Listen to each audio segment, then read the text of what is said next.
রাজধানীর বিভিন্ন এলাকায় হঠাৎ বেড়েছে ডাকাতি ও সন্ত্রাসী কর্মকাণ্ড। এমন পরিস্থিতিতে শান্তি শৃঙ্খলা ফিরিয়ে আনতে মাঠে থাকবে রমনা থানা সিদ্ধেশ্বরী কলেজ ছাত্রদলের নেতাকর্মীরা। শুক্রবার জুমার নামাজ শেষে বিভিন্ন মসজিদের মুসল্লি ও সাধারণ মানুষের মাঝে সচেতনতামূলক লিফলেট বিতরণ করেন ছাত্রদল নেতাকর্মীরা। একই সাথে কোনো সন্ত্রাসী কর্মকাণ্ড প্রতিরোধ কিংবা সাধারণ মানুষের যে কোনো সহযোগিতার জন্য হটলাইন নাম্বার ও এলাকা পাহারা দেওয়ার কর্মসূচি হাতে নেয় ছাত্রদল।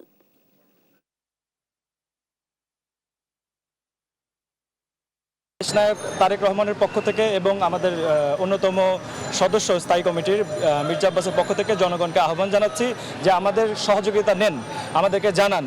অনেক দুষ্ট প্রকৃতির মানুষরা চাঁদাবাজি দখলদারি করছে এবং আমরা জানতে চাচ্ছি যে কারা তারা। আমরা ছাত্র জনতা সাধারণ মানুষরা মিলে তাদের প্রতিহত করতে চাচ্ছি।